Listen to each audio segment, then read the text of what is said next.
Halo teman-teman, selamat datang di channel saya, Sose Puisi Kreatif.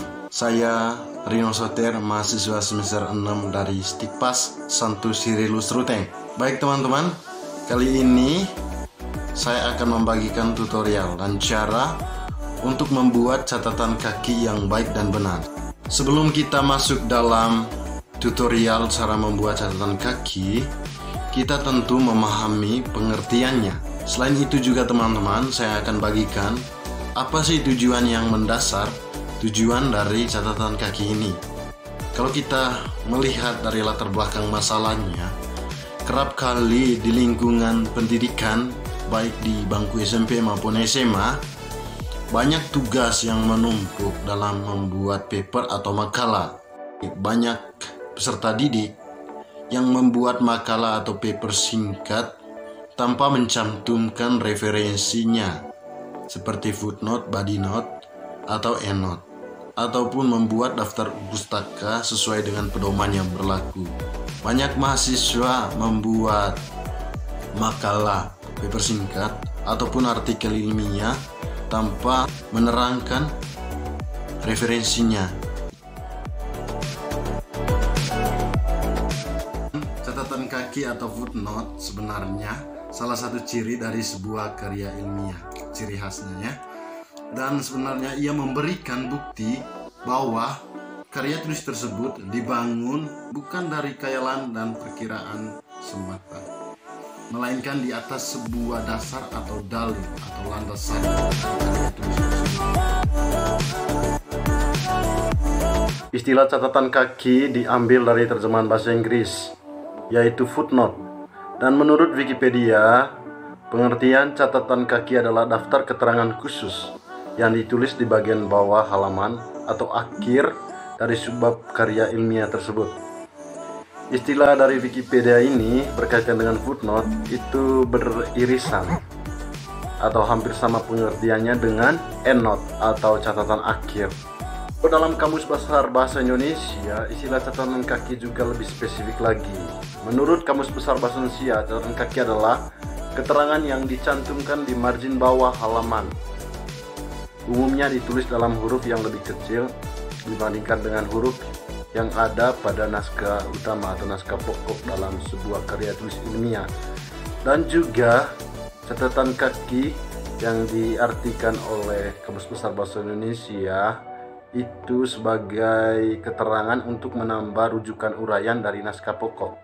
Pengertian catatan kaki juga bukan sekedar menjadi rujukan atau referensi atau pendapat dari seseorang atau dari buku, dari internet dan lain sebagainya.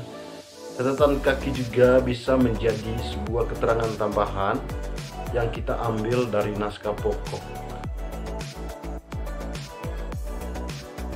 Selain pengertian tadi, adapun tujuan-tujuan dalam penulisan catatan kaki.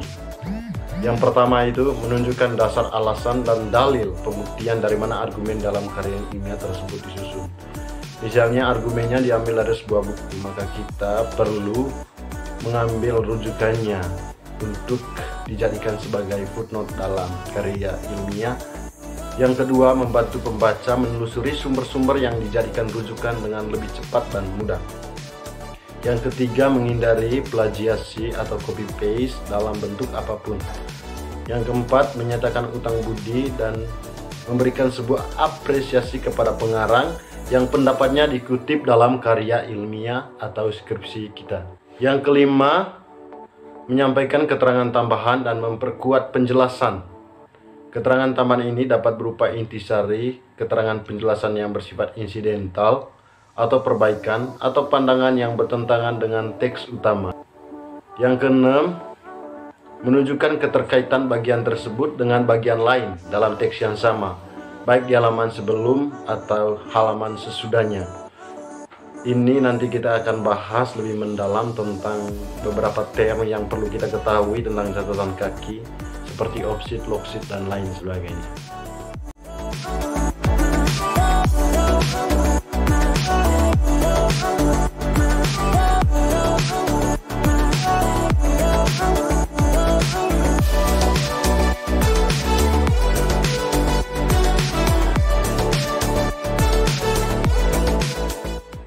Baik teman-teman sekalian, sekarang kita masuk dalam bagian tutorialnya.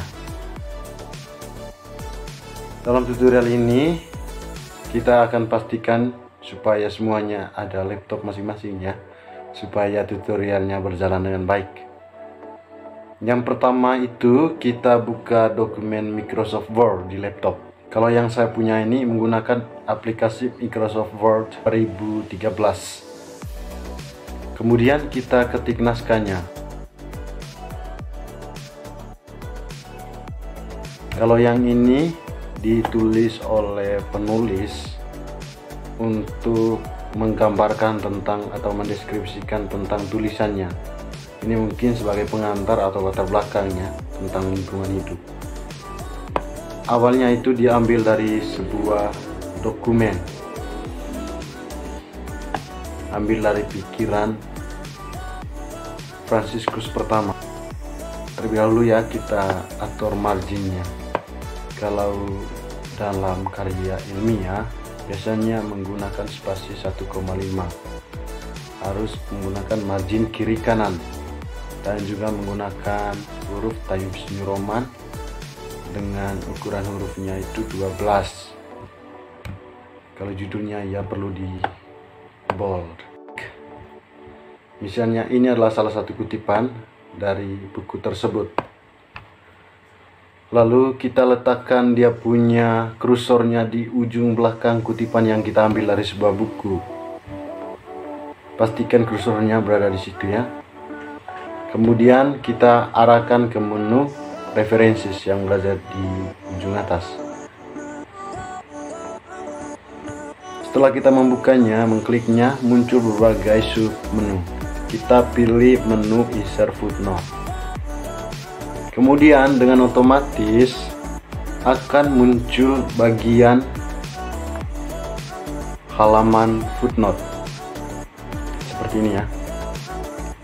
Dan otomatis juga dia menulis footnote yang pertama atau 1. Kemudian kita ikuti panduannya.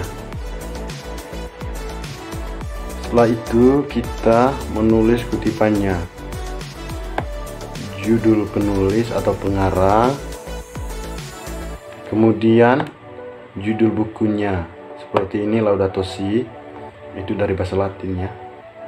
Habis itu judul bukunya harus di italic ya, seperti ini, atau Ctrl I di keyboard. Kemudian karena ini dokumen terjemahan, maka kita juga cantumkan siapa penerjemahnya.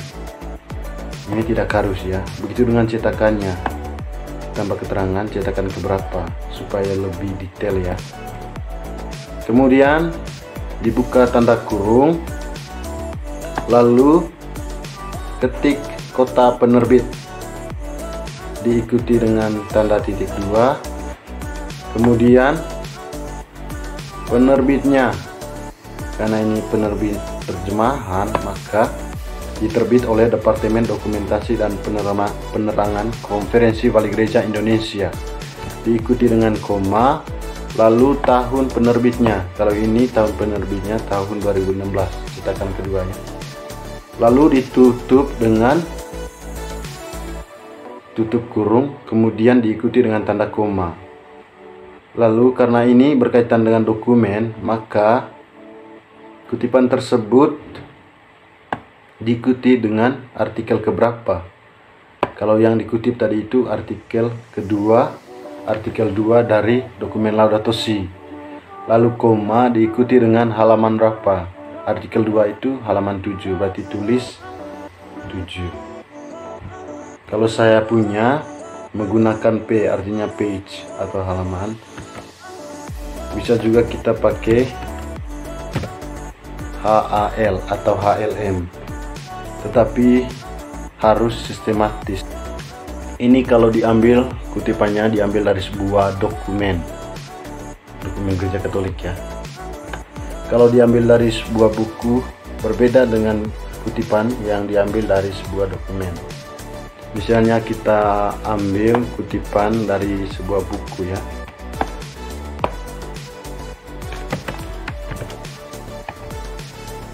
Kalau yang ini adalah kalimat dari penulis ya, yang ini. Kalau yang sebelah ini adalah sebuah kutipan pemikiran dari seorang penulis asli. Jika ini kutipannya, kita ikuti panduan yang pertama tadi. Kita arahkan kursornya di bagian ujung, lalu buka menu references dan insert footnote. Dan otomatis muncul catatan kaki yang kedua. Terapkan cara mengutip catatan kaki diambil dari sebuah buku. Yang pertama itu kita letakkan sama siapa penulisnya. Berikutnya judul bukunya dicetak miring, koma, habis itu buka kurung, kota penerbit, kemudian tanda titik kedua, nama penerbit, ini ledalero, kemudian koma, tahun penerbitan. Kalau ini tahun 2015 ya. Habis itu ditutup dengan tanda kurung, kemudian tanda koma, spasi, lalu halaman HAL, karena ini juga menggunakan HAL. Misalnya ini diambil dari halaman 256. Maka untuk transparansi penulisannya atau kutipannya itu kita letakkan halamannya 256. Biasanya catatan kaki itu hurufnya lebih kecil dari naskah utama ya. Kalau ukuran huruf pada naskah utama itu 12, maka huruf di naskah catatan kaki itu berukuran 10 dan harus rata kiri kanan menggunakan huruf Times New Roman sesuai dengan kaidah yang berlaku yang biasanya ya, supaya mudah dibaca. Untuk catatan kaki selanjutnya dapat menggunakan tutorial yang sama.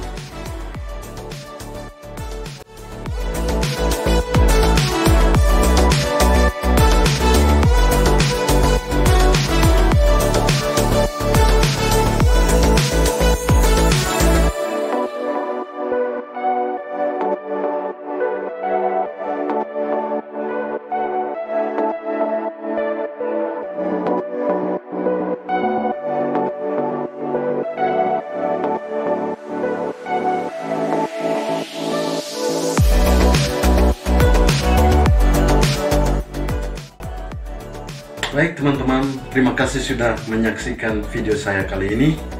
Tentunya video ini sangat berguna bagi kalian sebagai peserta didik di SMP, SMA, ataupun mahasiswa di perguruan tinggi yang membantu kalian untuk menulis karya ilmiah dengan catatan kaki yang baik dan benar. Begitu juga dalam pembuatan skripsi bagi mahasiswa, membantu mereka untuk menulis catatan kaki sesuai dengan pedoman yang berlaku. Semoga bermanfaat. Dan jangan lupa video ini di like ya, dibagikan ke teman-teman, dan jangan lupa lagi untuk di subscribe.